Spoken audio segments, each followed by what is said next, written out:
We have 2 items on the agenda tonight. I'd like to remind council that staff will be pausing intermittently to answer any questions. So the first discussion comes to us on the consensus on the official name for the recreation campus. Nathan Torres, Park and Recreation Director, Michael Beato, Recreation Superintendent, to present. We're excited. I think everybody was excited when they read the information for us tonight, so you have the floor. Super. Thank you, Mayor and Council. Tonight, we are here to receive direction and hopefully gain consensus on the naming of the Recreation Campus. Quite a day before us this evening, but before we begin, I would like to ask you to reflect upon your fondest memories spent in parks, whether these memories were big or small, as a child or adult, with family or friends, with your kids, or maybe even grandkids. I'm sure these memories, as well as the names of these parks, have stuck with you over the years. And along with that, it's no secret that your Parks and Recreation Director, parks have played a critical role in my life. Some of my fondest memories growing up as a kid, every Friday, family tradition was family time spent in parks. Every Friday, we would visit the park, we would picnic, and we would partake in activities, games, whether it was throwing a frisbee or kicking a ball or playing on a tot lot. And we did that every Friday growing up. The name of the park we visited was Alta Vista Park. Another one of my fondest memories was a dirt lot that was right around the corner from my house. It was a dirt lot. It was a vacant lot, but there was a sign in the middle of that lot that read, "Site of Future Park."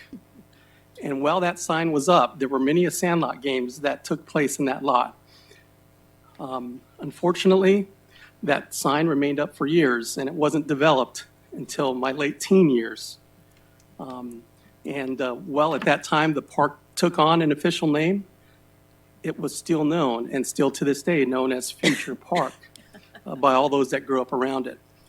And in fact, I still get invitations today that will have the location listed as Future Park. And that's pretty cool.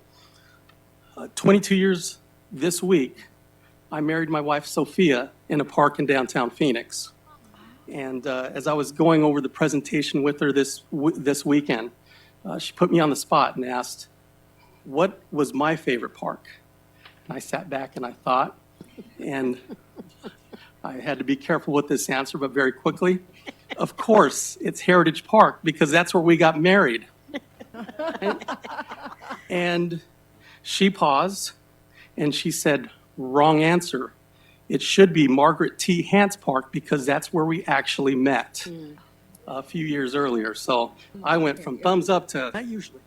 You're right. But at any rate, these are all very important memories to me and to many others that kind of shape our lives in parks. And ironically, we remember the park names associated with those memories.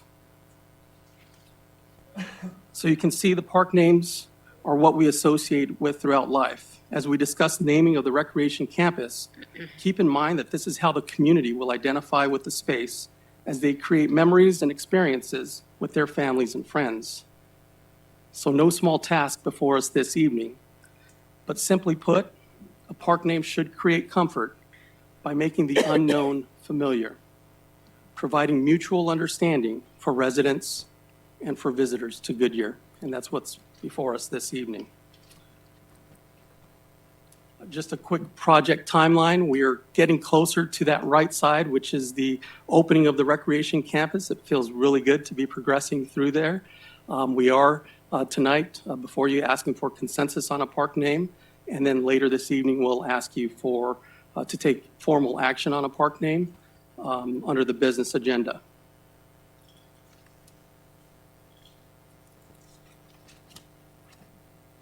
So in 2008, guidelines were established for naming a park. And these guidelines are still very relevant today, and they are best practices. Basically, parks can be named after an adjacent street, predominant physical features or adjacencies to the park. Could be named after a subdivision in a park, a significant historical event. There could be a special theme that's selected for the park name. It could also be named after an individual or group that has made tremendous contributions to the community. So our Parks and Recreation Commission took these took the naming framework and developed a process by which they approved. And they wanted to make sure that there was a lot of public input received for coming up with the name of the park.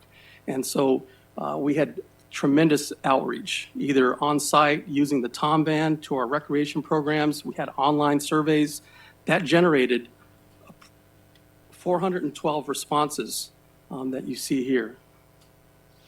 Of those 412 names, city commission, city cross-departmental team then took the 412 names and reduced it to 11. The cross-departmental city team consisted of members from economic development, digital communications, the city manager's office, as well as Parks and Recreation. And those 11 names are here before you this evening.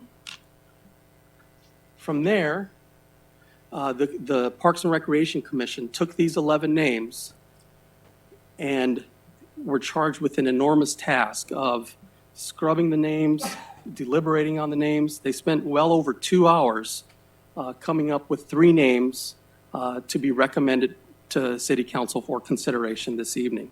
The names are supplied here in alphabetical order. They are not in order of preference, but we'll talk through those names right now. And so the hope is this evening that we'll talk through the names and hopefully get consensus on one of these 3. The 3 names that the commission voted unanimously to bring forward are the Goodyear Recreation Campus, the Oasis Recreation Campus, and Star Mountain Recreation Campus.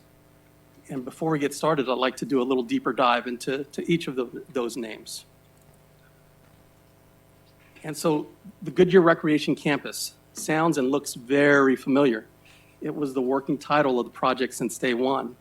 And it is a great description of what the facility is. When you read the name, you know that there's something there to do regarding recreation in this space. So this name is direct, it's descriptive, and provides the much-needed mutual understanding that we talked about earlier. And that's key when identifying the name. There is this name being used in the Valley. The Surprise Recreation Campus is an example of that. It does not have the same type of amenities, amenity for amenity, but it is a recreation campus, and it's taken on that name nonetheless. So Goodyear Recreation Campus. Oasis Recreation Campus. In considering this name, it's important to note that an oasis is not just about a body of water. As you can see in the description, an oasis provides refuge and pleasant change. This is exactly what will be found on the campus. This new amenity in Goodyear will provide areas that will revitalize people. It will transport our visitors to a special place to make memories and to make new acquaintances. So that's Oasis. And in terms of other uses, it's important to note that there are some uses of this right here in Goodyear. Some local neighborhoods have taken on the name Oasis. Although they're not adjacent to the park, they do exist within Goodyear, and we think it's important for you to know that. And last but not least, again, these are in alphabetical order, Star Mountain Recreation Campus. The name Star Mountain is a nod to the beautiful Estrellas.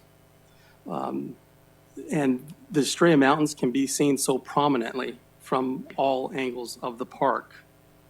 If you ask anyone in the valley, they will tell you that the valley is known for its beautiful mountain ranges, and we're fortunate to have probably the most beautiful right here in Goodyear. And so that is a play off of that. In terms of examples for Star Mountain, we couldn't find any local. Papua New Guinea has a Star Mountain Park. There's a park in Canada, Silver Star Park, and then one in Colorado.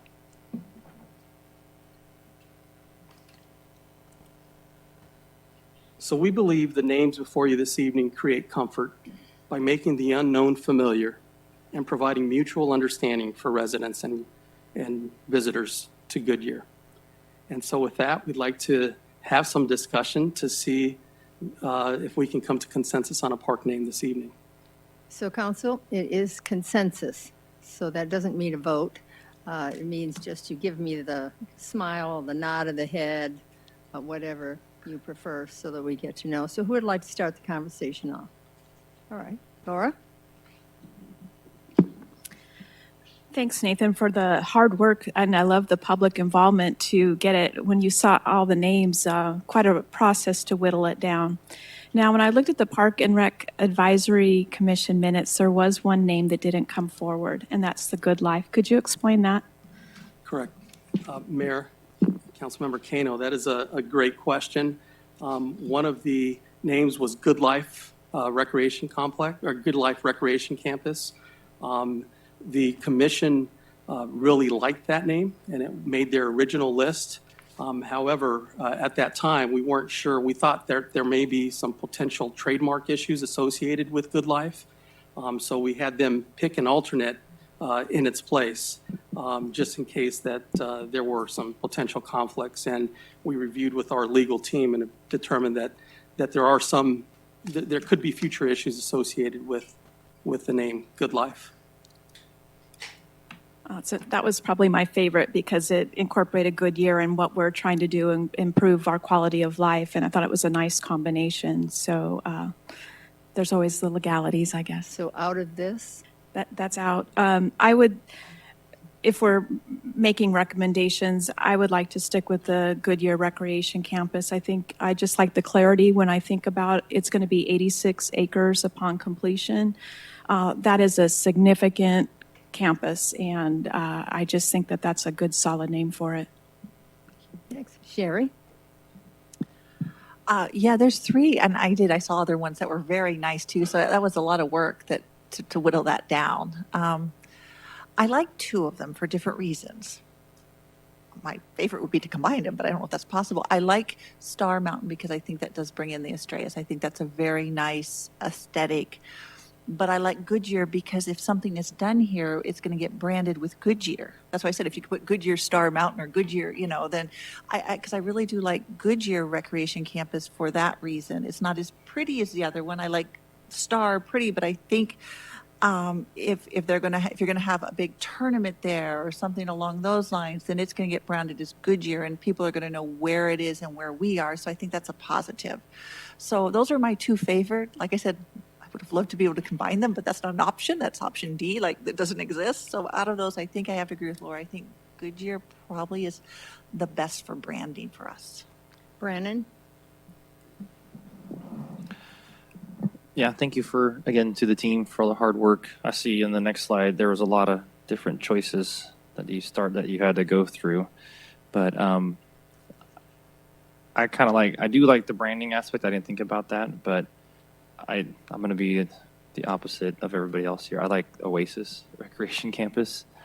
I like that one the best because I think in the future, I'm hoping to have another recreation campus up in Estrella somewhere, and that one would be Star Mountain in my mind.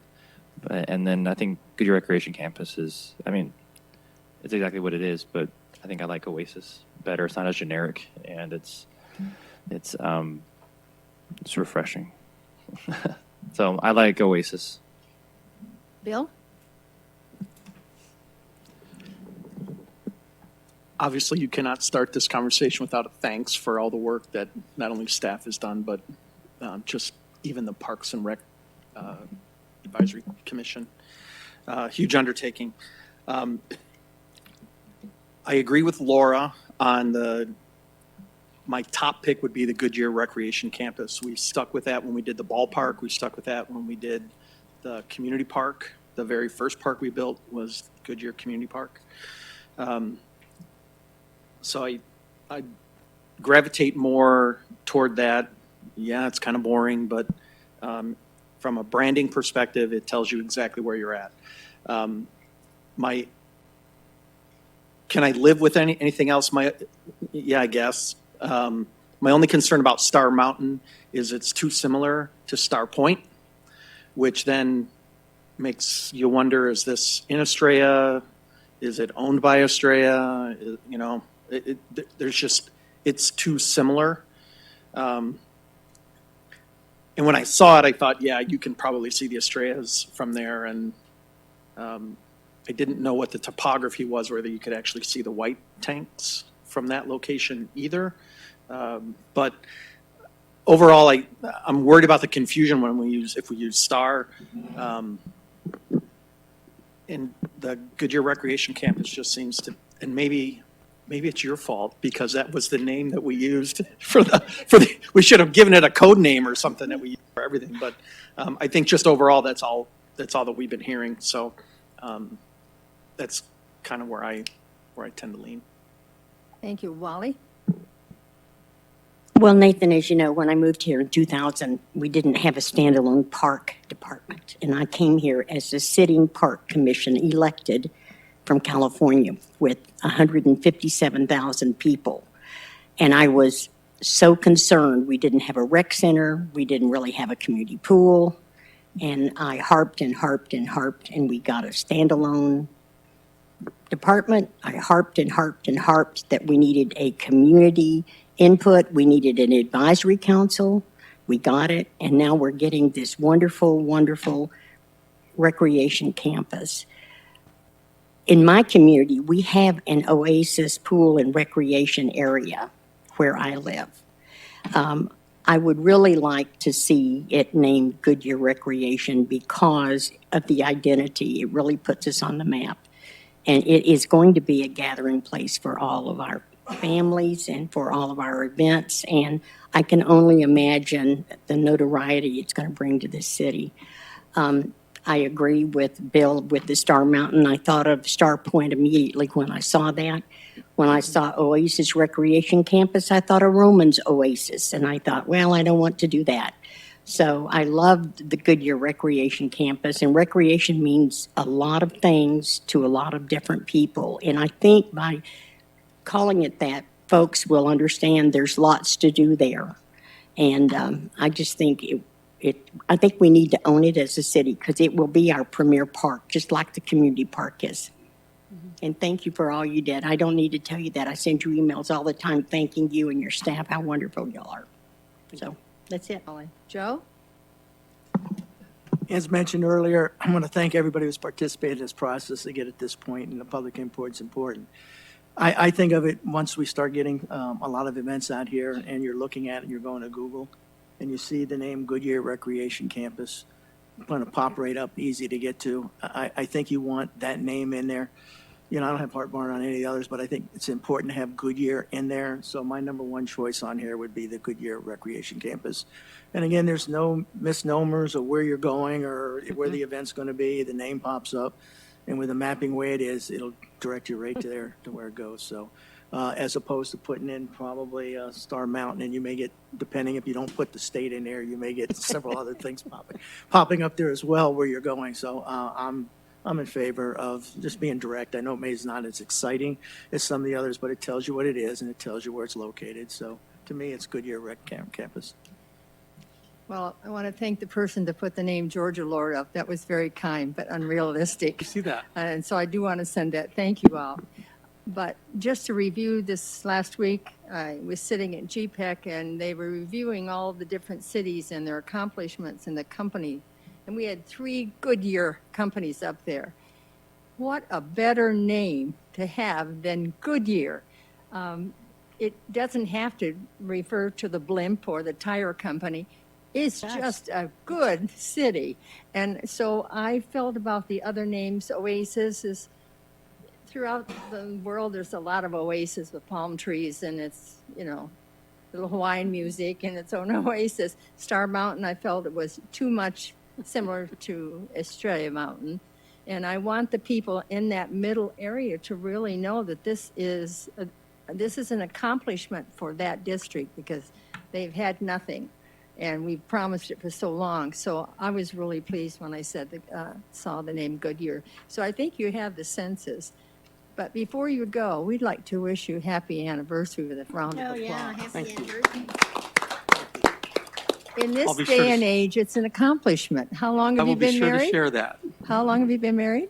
22 years this week. Wow, that's a great accomplishment. So please refer to your wife and tell her congratulations. My wife, Should I Sophia, say I will. for her tolerance, or should I just say you? Probably more for the tolerance. All right. Applauding her. Yeah.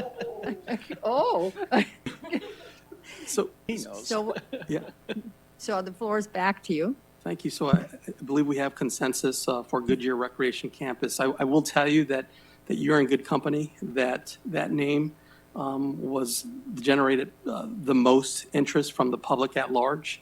And so ironically, what is a working title to us, when we asked the public what to name this facility, that name, and you couldn't see it was blind submission, so you couldn't see what others were submitting.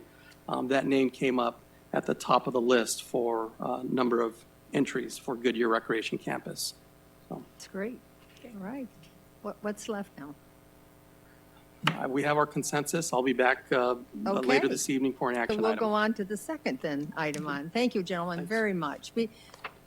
Go back and praise your team because it was a lot of work getting up to this point, and now it's going to be even more work. Absolutely. Thank you. Okay.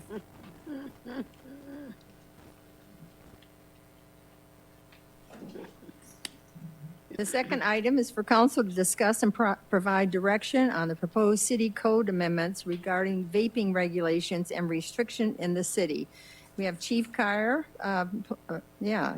Chief of Police Jerry Geyer, and Donna Bronski, Assistant Attorney, to present. We're very anxious to, oh, you have more than that, too. Okay.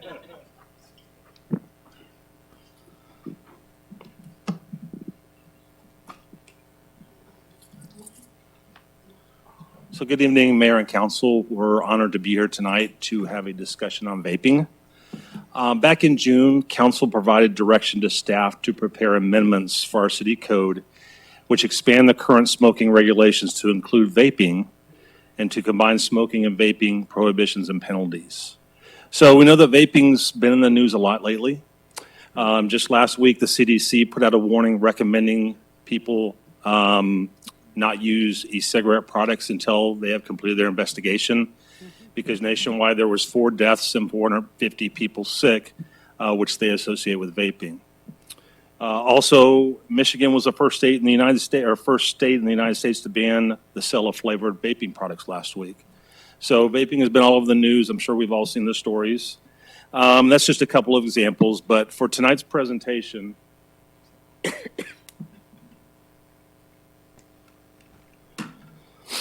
Deputy Chief Justin Hughes is going to provide you with a high-level overview on vaping. It'll be a refresher to the yellow paper that you received a few months ago. In addition, he'll provide you with some updated statistics about what we're seeing so far this year in our schools. Also with us tonight is Donna Bronski from our City Attorney's Office. Donna will provide you with the amendments to our city code that are being proposed tonight based upon your request. And lastly, we'll be happy to entertain any questions that you may have, and we'd be very interested in hearing your direction on these proposed amendments to our city code. Justin? Good evening, Mayor and Council. I would like to start by first saying if there are any terms that I use during this presentation that don't make sense, please stop me and I'll be happy to explain. Appreciate I that. try to use as much plain English as possible, but please, at any time, please stop and I will explain. So the first thing I like to do is explain what the term vaping means. Vaping is essentially the act of inhaling vapor produced by any type of electronic cigarette, also known as an e-cigarette. Currently, there are over 460 e-cigarette brands on the market. As you can see pictured on the slide, vaping devices come in all shapes and sizes. They can resemble a myriad of devices to include thumb drives, inhalers, lipstick tubes, and even sticks of gum. The liquid that becomes vaporized upon inhaling it through the e-cigarette is referred to as e-liquid, e-juice, or vape juice.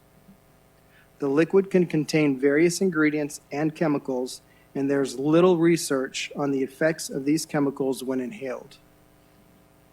The liquid can also be infused with nicotine. And again, though there are no long-term studies as it relates to the health risks of vaping, Just within the past few weeks, the CDC has identified more than 450 cases in 33 different states that have attributed lung illness to vaping. In most cases, patients involved reported vaping nicotine or THC. Flavored liquid and nicotine are not the only chemicals that can be inhaled through an e-cigarette. THC, the chemical in marijuana that is responsible for the drug's psychological effects, can also be infused in the e-liquid. The fact is, what we are seeing in our schools is not just our youth inhaling a flavored mist, but in many cases, it's nicotine or THC. The aerosol emitted from e-cigarettes can contain more than 60 different chemicals.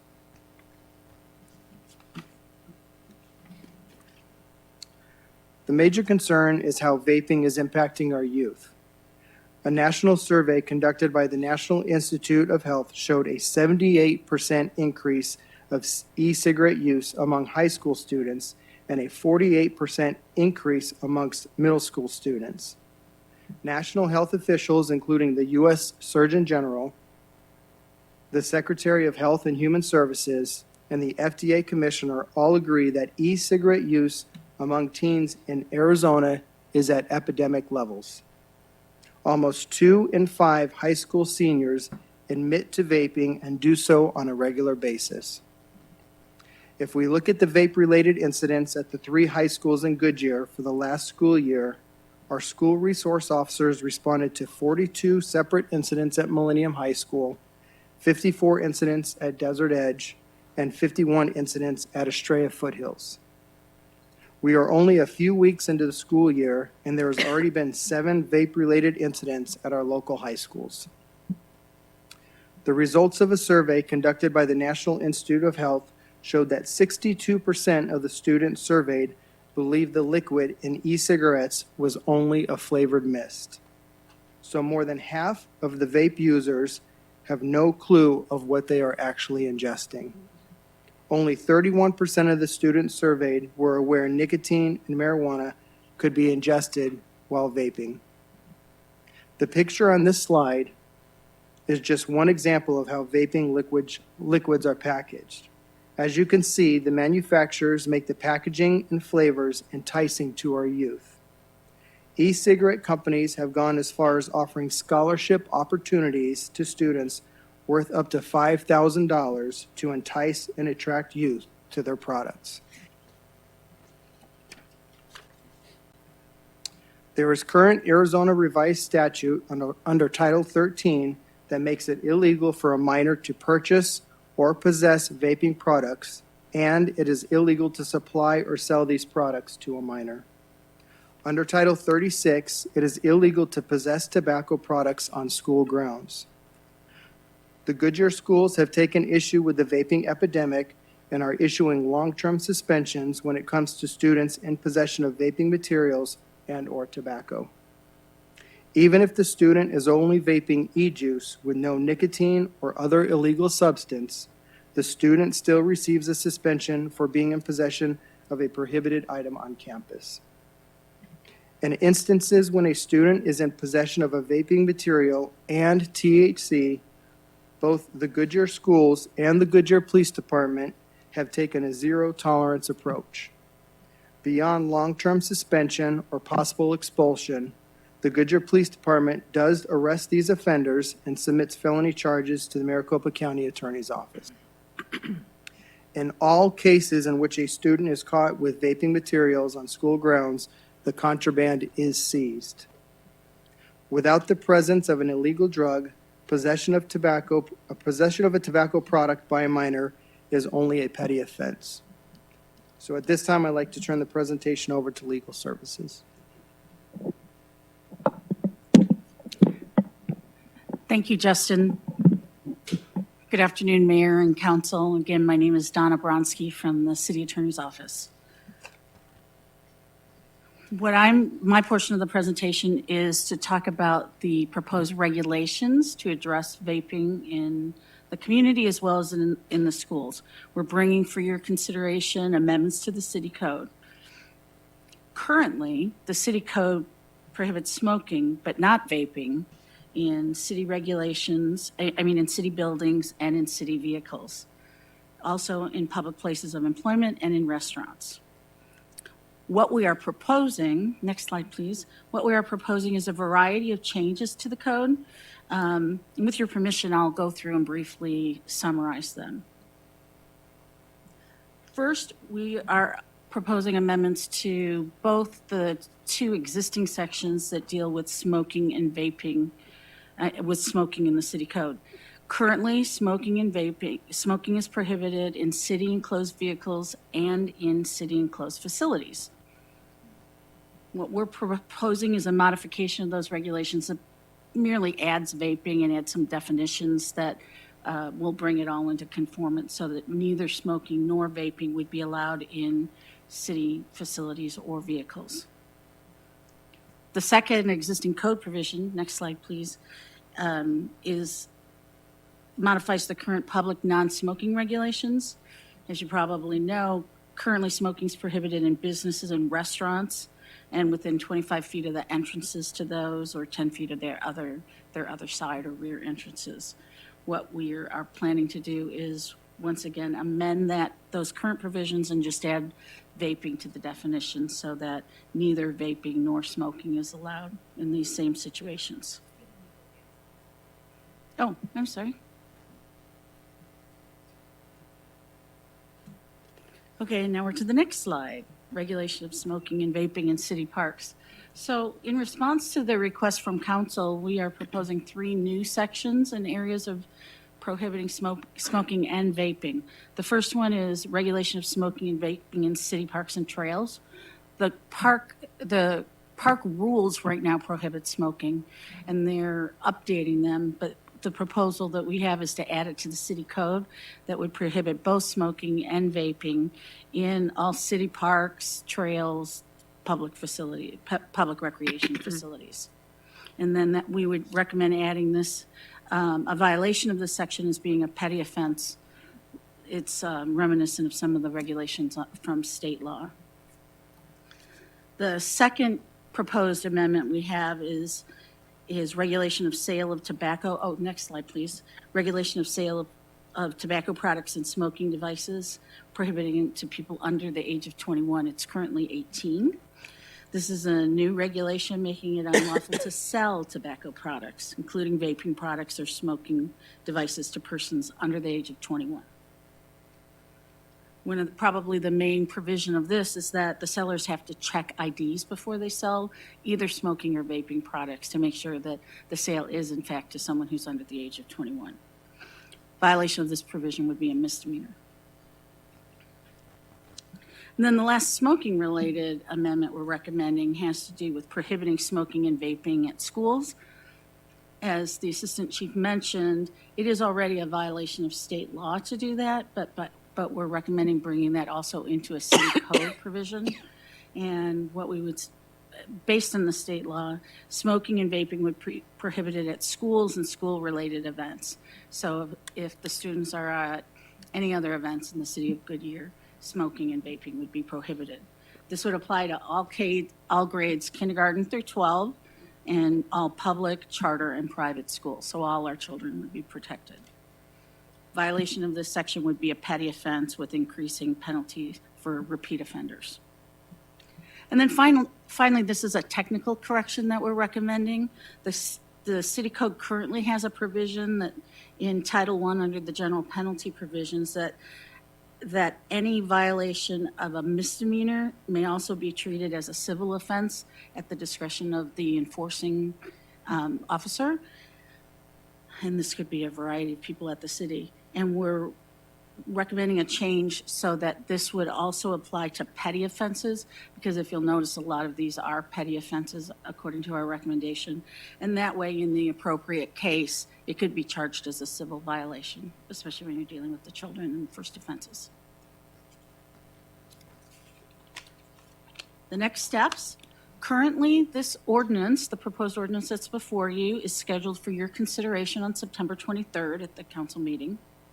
And if that is passed, the plan is to have a public outreach meeting to educate the general public and the business owners that sell smoking and vaping products as to the new law. And then third, the recommendation is a 90-day educational period. So for 90 days, people would not be cited for violations of these provisions. The idea being it would be an opportunity when people are found violating the new regulations to just to educate them and let them know that things have changed and there's some new rules that they need to follow. Next slide. It's just, do you have any questions or do you have any direction for us? All right. Councilman Pizzillo? If I understand you correctly, the penalties for selling cigarettes to minors or selling anybody under 21 is the same, would be vaping. That's your proposal? Yes. Okay. What is the penalty to selling to minors? You're saying a misdemeanor or whatever. Is there a fine involved? Is it a ticket? How does that work if you catch a business selling this vaping equipment, which will be the same as cigarettes, to somebody under 21? Well, it would be a misdemeanor as opposed to a petty offense. And exactly the range is dependent on what the court finally decides. The maximum penalties for a misdemeanor are up to $2,500 per violation, per day of violation, and up to 6 months in jail.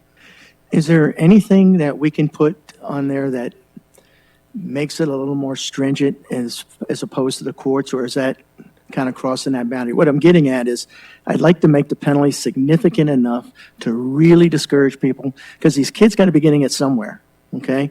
And in my mind, you want that penalty for this vaping to such an extent they don't even think about selling it to somebody who's under this age. Is there anything we can do to kind of raise that a little bit, make it a little tougher? I'm going to punt this over to the city attorney. Thank you, Donna. I'd like to thank Donna. She's been here for about 9 months, and this is her last week, and that's probably why she's feeling real comfortable punting this over to me. I appreciate all the help she's given us, and she's going back into retirement, but she's kind of helped us get over the hump recently. You could impose minimums. I would say that the city attorney's office of the prosecutor would certainly take any offense involving retailers seriously. And we typically prefer to have discretion in addressing cases on an individual basis, because there are different circumstances involved with different cases. So there is a range of penalties that can be quite significant, because the $2,500, I believe the surcharge on top of that these days is 86%. So you take the $2,500 and you add 86% more in fees. So it can get very significant. It is council discretion. We could write it with some minimum penalties. That is a statutory method we could use. My recommendation is to give the prosecutors some discretion in resolving these cases, which they exercise on a daily basis with all the other cases in front of them. I know, but I personally, because this seems to be something that's really starting to get out of control, and these kids are going to be getting it from somewhere. And I would prefer a high minimum to really discourage these people from selling this to these kids. I just read on the news the other day where you've got somebody in the intensive care with some lung disease as a result, and they don't know what's all in there. Now, I agree the education program is real important, that we've got to get into the schools and we got to explain to them the health risk of what's going on here, at least of the part that we know. But I like to make it, I'd like to see a minimum and a high minimum so that we really discourage this, because I'd like to nip this as quick as possible, so we're saving our kids out there. And that's what I'm more concerned is where they're getting it from, And unfortunately, some of them aren't following and probably don't think it's a big deal, so that's where the education's got to come into play. But the ones selling them, they should take better responsibility for doing that. So that's just my own 2 cents. I would love to see. And I know they work with it, and I hate to tie it on the courts, but this is something I got no tolerance for, is selling this stuff to the kids. Gary? I want to thank you all for the presentation, all the information here. I've got 2 high school students that go to Estrella. Last year, my daughter, there's certain bathrooms we don't want to go in. Mm-hmm. And, you got to think also about the health effects, the secondhand smoke. I can also tell you these kids, even the ones that don't do it, they know where the kids are getting it from right here in Goodyear. I'm not going to say it in an open meeting, but they're like, it's that store that's selling it. They know, exactly where and who's getting it and how they're getting it. So I agree with Joe. It sounds like you were looking to make it a class 1 misdemeanor. I would like some sort of tiered penalties because these businesses know where the kids are. They're by the places the kids hang out and they're selling them to the kids. Like if they're going to get coffee, the kids know what's around there and the ones that want it can go get it. I will support this. This is not as strong as I want it. With everything that's going on, the secondhand smoke dangers, I don't think we even know how bad this is going to be, in 50 years, because that's like cigarettes. Nobody knew for like 30 years. I have problems with the advertising to the young people. I have problems with the scented, the flavor oils. I think that's outside our range, but I think we should go to our legislatures as part of this and the League, Arizona League of Cities, and we should, work with them to try to get our legislatures to, like what Michigan did, to ban that, to give our police officers the tools. I don't think from what we discussed previously, we have that authority, is my understanding, to do that. If we did, I would support it much stronger. This is going to kill a whole generation. There's going to be so many lung problems with these kids using this. They have no clue how bad this is. And then the ones doing THC, they gave at our orientation for our kids, the police department did present for vaping. But you got to keep up on these kids and you got to keep informing the parents because the parents don't know, it might be a thumb drive this day, but the kids that are going to use it, it's going to switch to something else the next day. They're going to stay one step ahead of where they are. And these retailers know that. And there's no good reason why they're selling something you can vape in a lipstick container unless you know that it's not going to be something good. I mean, otherwise, why not have it out in the open? So I would like to see stronger, definitely what Joe said. I would like to see us as a council move forward and try to work with our legislature to get some statewide in the other cities, because this is ridiculous. Downtown, on one of the big buildings downtown, there's a huge, literally probably bigger than this room, banner for vaping, for advertising. You can't do that for cigarettes, and the fact you can do that for vaping, and this stuff's nasty.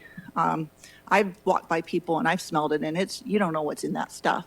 And you don't know what people are smelling. So I appreciate your hard work, and I think we're making a great first step.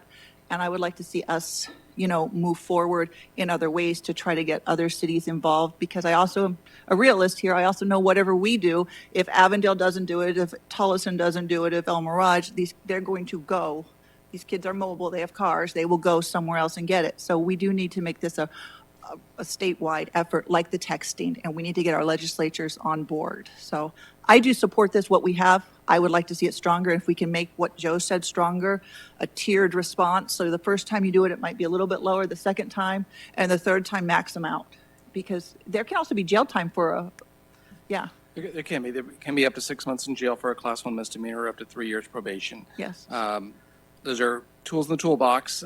Typically, this is probably a fine offense. Yeah, but if you keep doing it, like if they kept doing it, not caring for like 6 or 7 times, then our judge would have, that's what I want, Joe, they can put these people in jail if they seriously do not want to follow the law. So I support everything you've done, so thank you very much. Sherry, may I just clear a point with you? So are you saying wait till the legislature gets Oh, no, to- no, no, Oh, we okay. passed ours, but I think there I needs to just be want to clear that one more. up. I Okay. think there needs to be an additional step, Yeah. probably beyond what we have the ability to do to Okay. solve this problem. So no, I think this is great. This is a great first step, and we need to take it before we get overridden by the legislature. So we need to get ours in place. Thank you for that. Next, Wally? So, Chief, what is the penalty for a youngster when they're caught? I know they get suspended from school. What happens to them then? What do they do?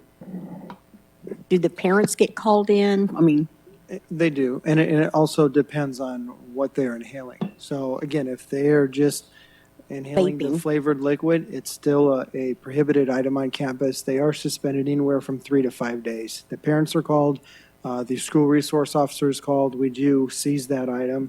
Now, if we're looking at nicotine or THC, nicotine is typically the same. They do get a long-term suspension. When it comes to THC, That's where the game changes a little bit. They are arrested, and that's a felony offense. So we do submit charges to the county attorney's office for that. Okay. I know when the principal of Desert Edge reached out to me about this vaping problem, and I called Chief,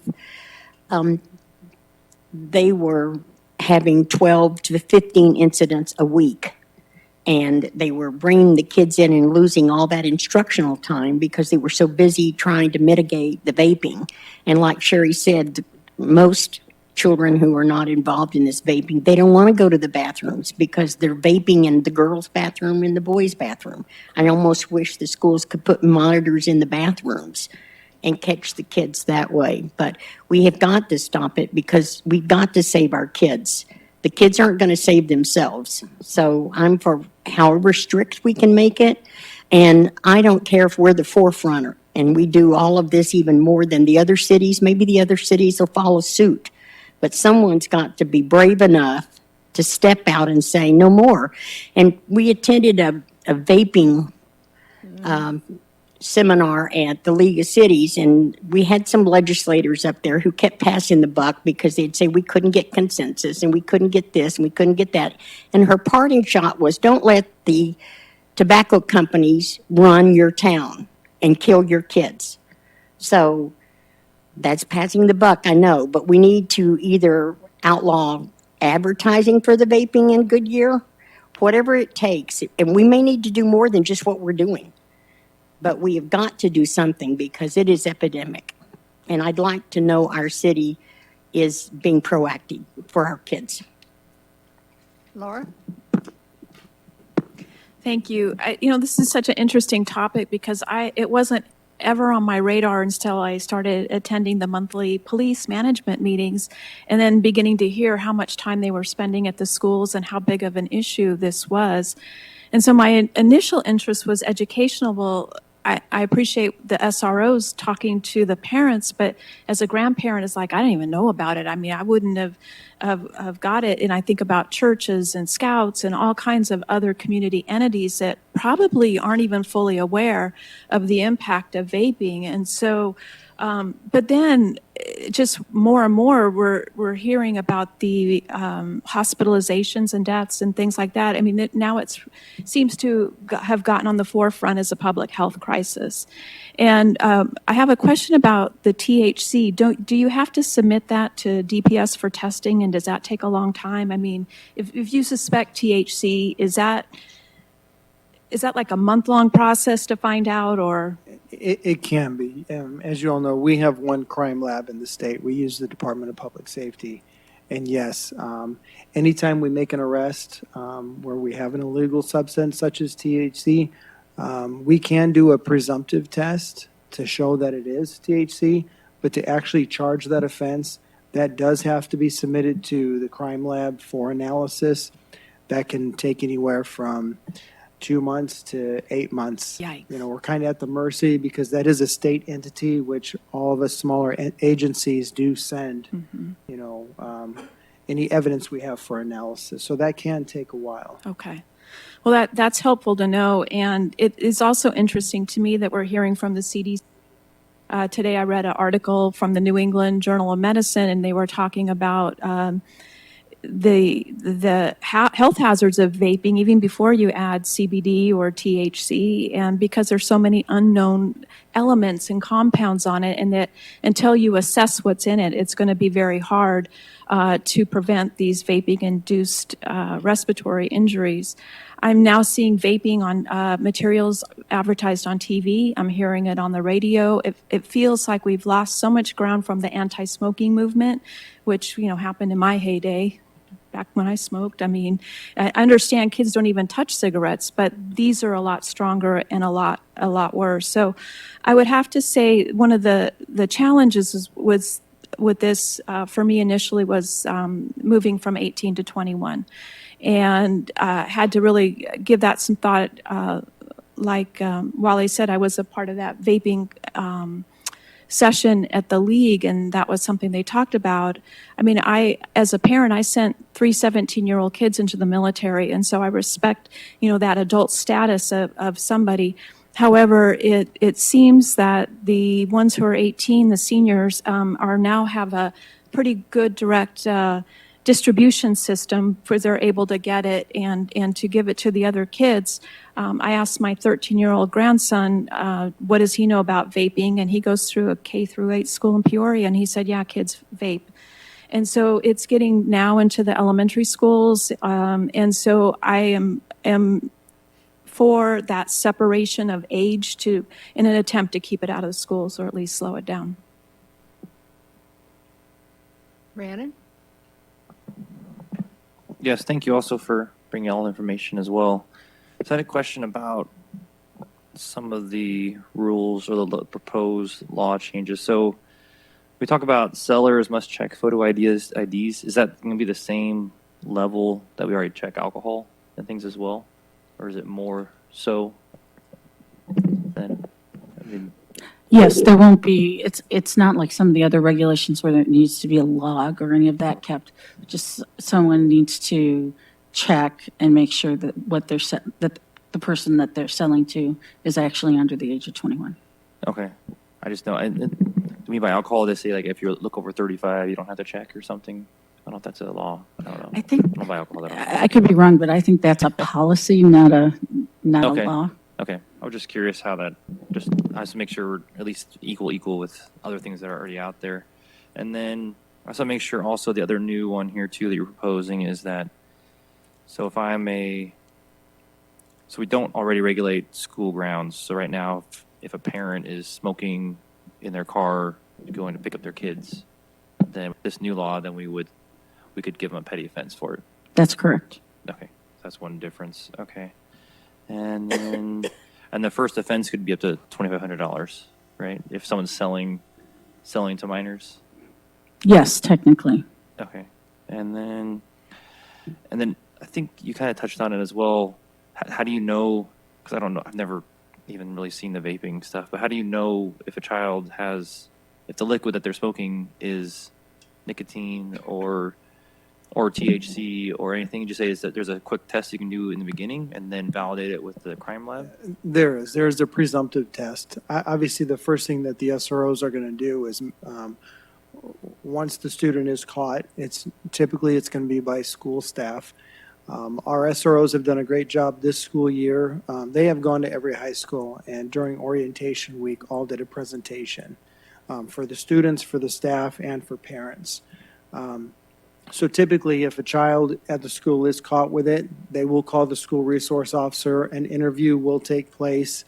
More often than not, some of these students who have the THC in a cartridge likely are going to have more of that product with them.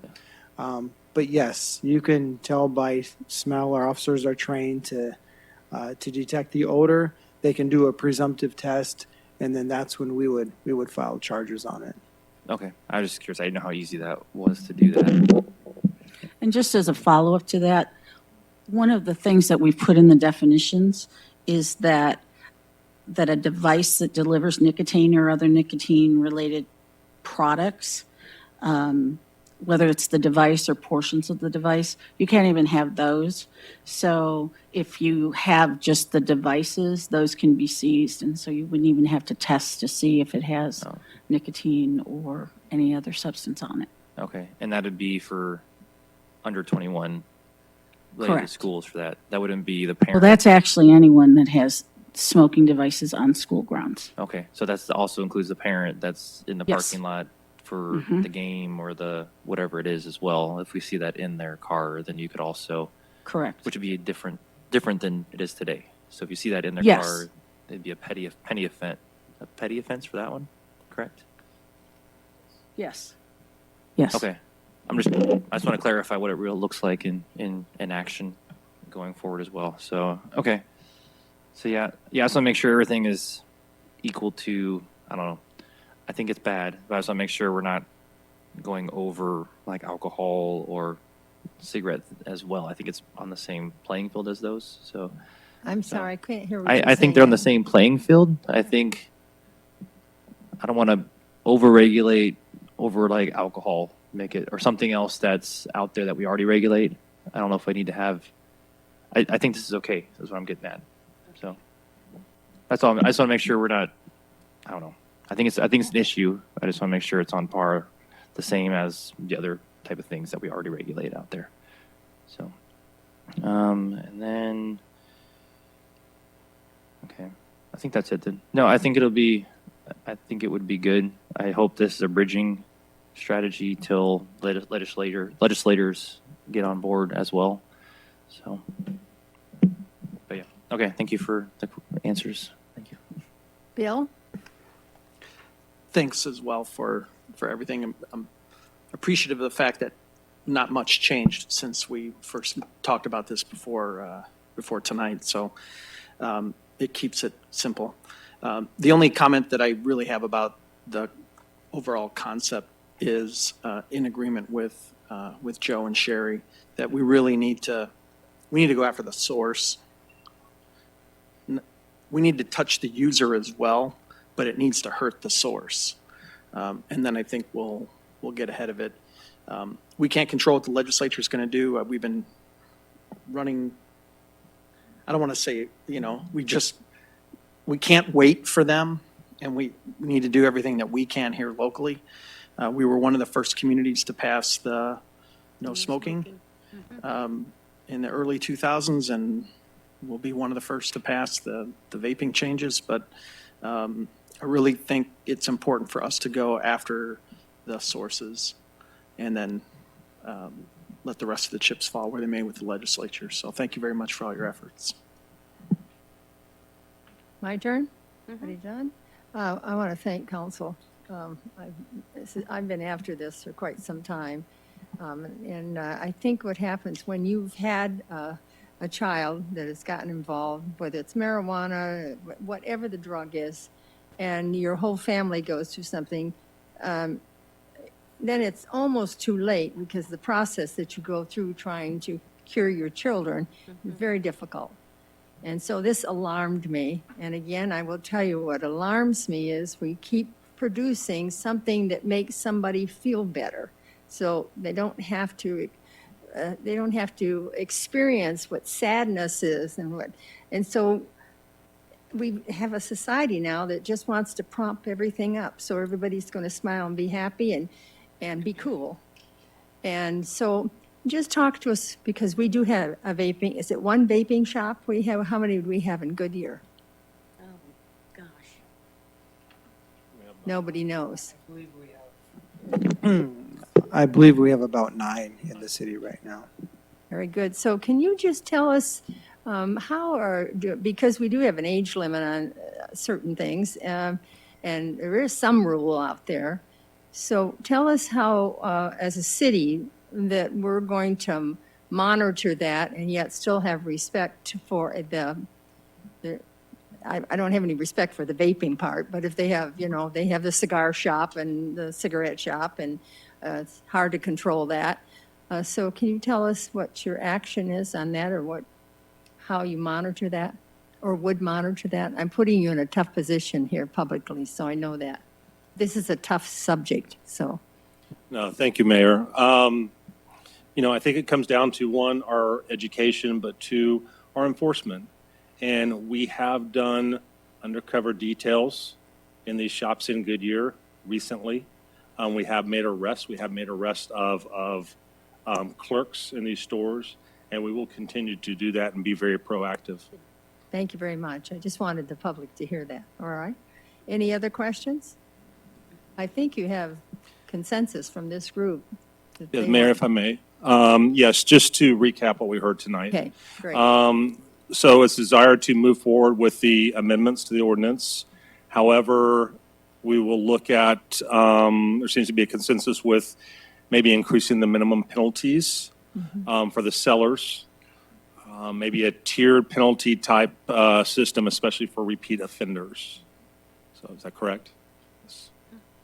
Okay, thank you. Sounds good. Any comment on that? Is the offense on the business owners or on the clerk that sells the product? If it ratchets up, is it to the same clerk that sells it, or is it the penalty to the owners of the company that hired the clerk, or is it both? Or I'm just curious. Yeah, so criminal charges would be on the clerk that sell it.